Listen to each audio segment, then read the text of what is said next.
All India Radio presents Morning News.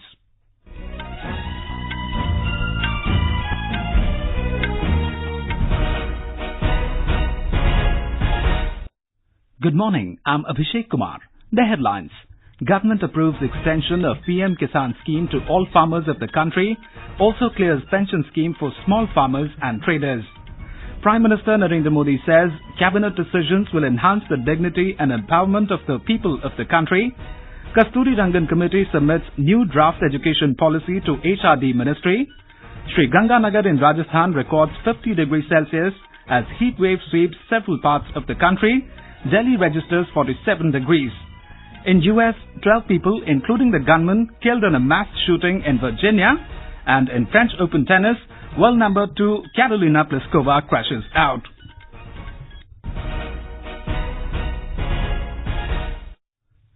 The newly sworn-in India government at the centre has taken 4 major decisions related to farmers' and traders' welfare in the first meeting of its cabinet. It has approved the extension of Pradhan Mantri Kisan Samman Nidhi PM-KISAN to all the farmers in the country. Briefing reporters in New Delhi last evening, Agriculture Minister Narendra Tomar said nearly 14 crore 50 lakh farmers will now be covered under the revised scheme. 6,000 rupees per year is being given in 3 installments to the farmers under the scheme. अभी तक जो प्रावधान था उस प्रावधान के अंतर्गत 12.5 करोड़ किसान इस योजना के अंतर्गत कवर होते थे। 2 करोड़ किसान ऐसे थे जो अभी इस योजना से छूट रहे थे। जो 2 हेक्टेयर तक का बंधन मंत्रिपरिषद ने समाप्त कर दिया है। अब सभी किसान इस योजना में पात्र होंगे। 2 करोड़ किसान और जुड़ जाएंगे तो यह संख्या 14.5 करोड़ हो जाएगी। The cabinet also cleared the Pradhan Mantri Kisan Pension Yojana, under which small and marginal farmers will get a minimum fixed pension of 3,000 rupees per month on attaining the age of 60 years. The beneficiary should be in the age group of 18 to 40 years. Mr. Tomar said the scheme aims to initially cover 5 crore farmers in the first 3 years.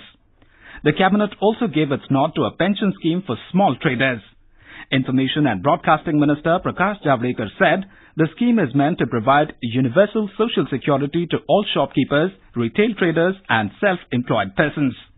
They will be given a minimum monthly pension of 3,000 rupees on attaining the age of 60 years.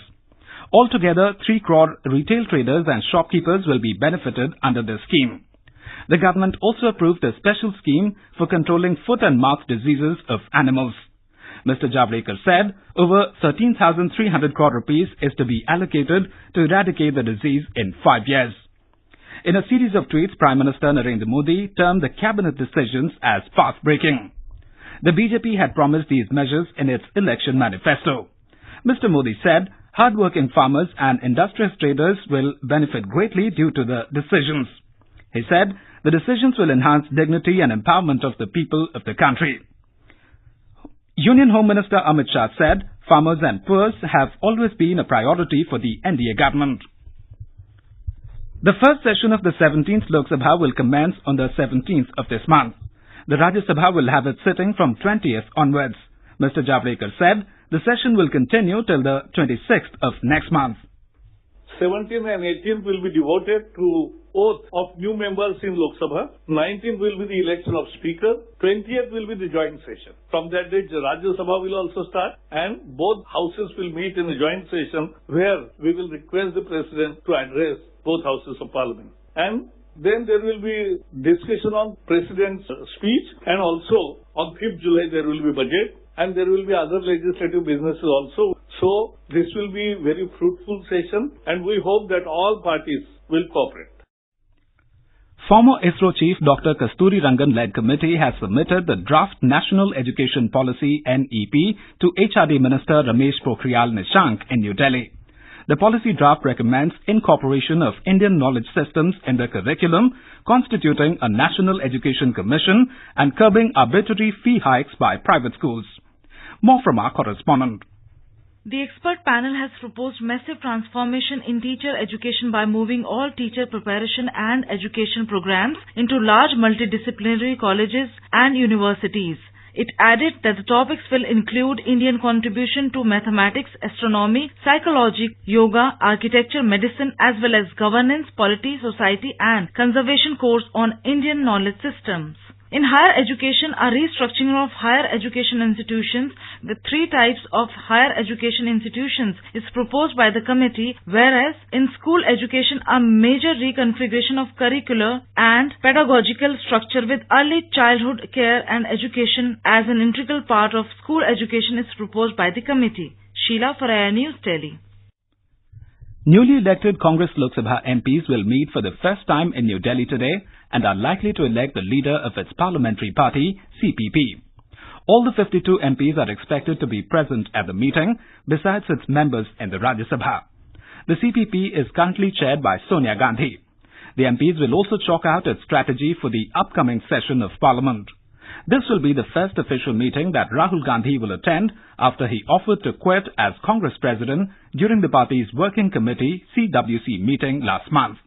The CWC has already rejected his offer to resign and unanimously passed a resolution authorizing him to bring structural changes in the party at all levels in a bid to revamp it. Robert Vadra, the brother-in-law of the Congress President, skipped his scheduled appearance before the Enforcement Directorate in New Delhi yesterday. Vadra was summoned in connection with a money laundering case linked to purchase of alleged illegal assets abroad. The agency officials said Vadra cited bad health as a reason for missing the date.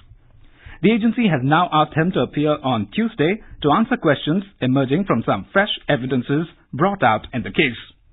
Vadra was grilled for about 5 hours on Thursday, where his statement was recorded under the Prevention of Money Laundering Act. This is All India Radio giving you the news.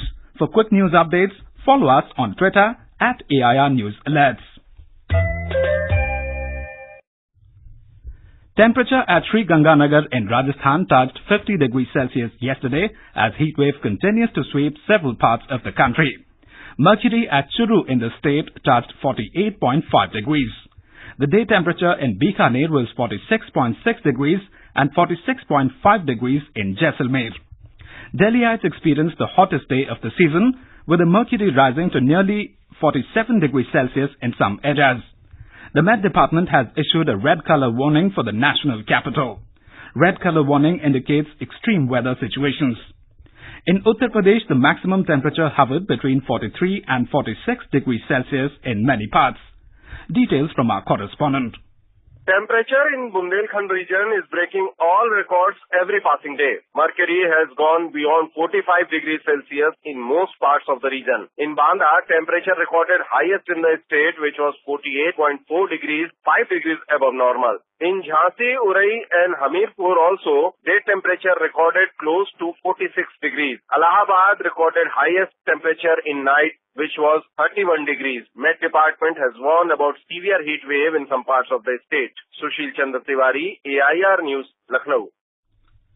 In Maharashtra, Wardha recorded the highest temperature of 46.7 degrees Celsius, while Nagpur touched 46.5 degrees. Our correspondent has filed this report. According to Regional Meteorological Center, severe heatwave conditions are likely to occur at isolated places over Chandrapur, in some parts over Akola, Amravati, Nagpur, Wardha and Yavatmal districts of Vidarbha. Earlier, Regional Meteorological Center has issued red alert till yesterday, but now it is extended till tomorrow. Meanwhile, Met Department has predicted good rainfall in the second stage of long-range forecast released yesterday. For AIR News, Gauri Marathe from Nagpur. Talking to AIR, scientist in the Met Department Mrityunjay Mohapatra said the heatwave conditions will continue for next 3 days. The heatwave conditions over northwest India and adjacent central and eastern India is continuing. Because of this dry northwesterly winds, the heatwave conditions will continue for next 3 days. And at some places, it may be severe heatwave conditions, especially over Rajasthan, Punjab, Haryana, Chandigarh, Delhi, UP, Madhya Pradesh, Gujarat, and adjacent areas of Maharashtra, North Karnataka, Telangana, and some parts of Odisha and Jharkhand. The Indian Air Force, IAF, has removed all temporary restrictions on all routes in the Indian airspace.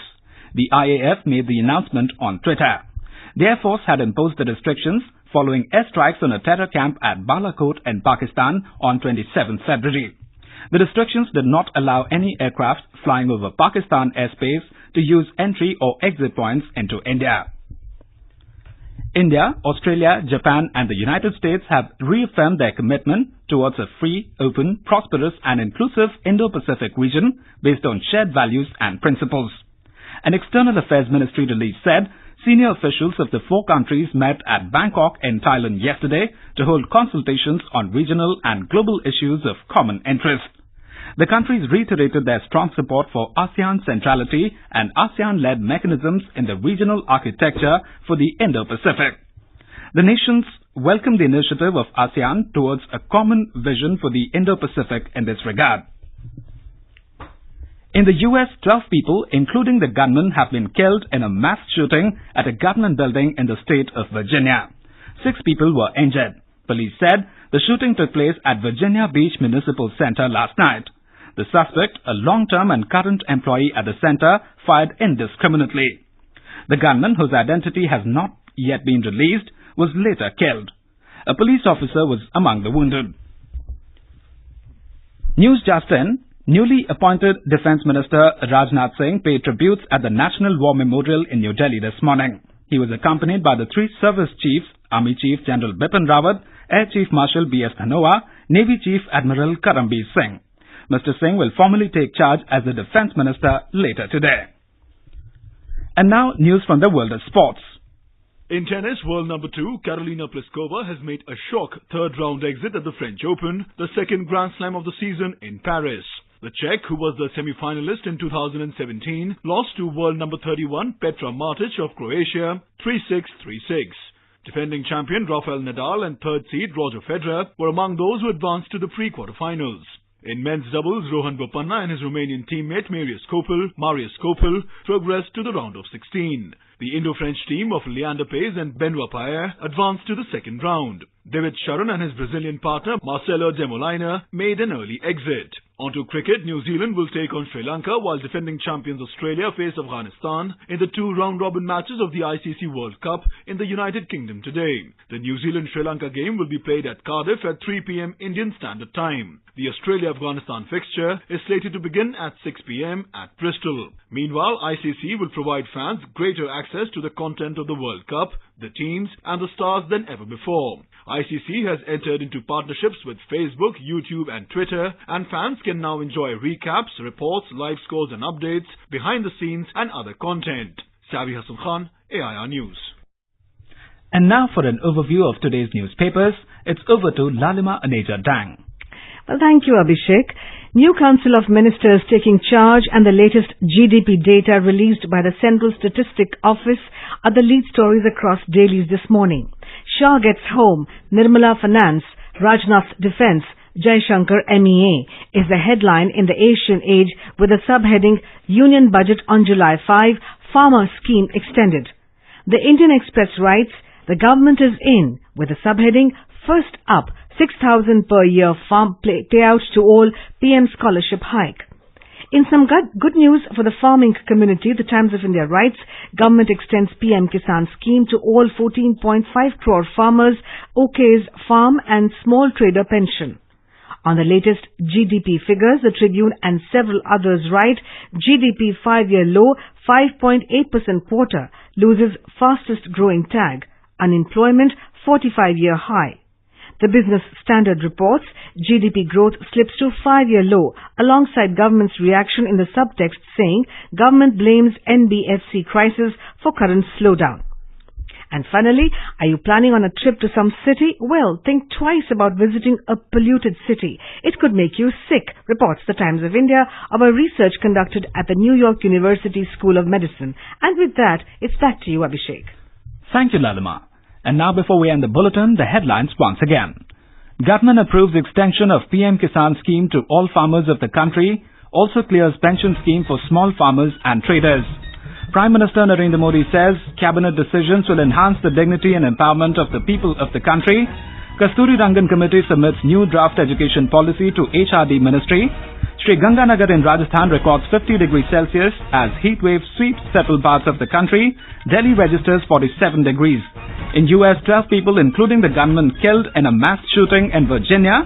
And in French Open tennis, World number 2 Karolina Pliskova crashes out. With that, we end the morning news. Have a nice day.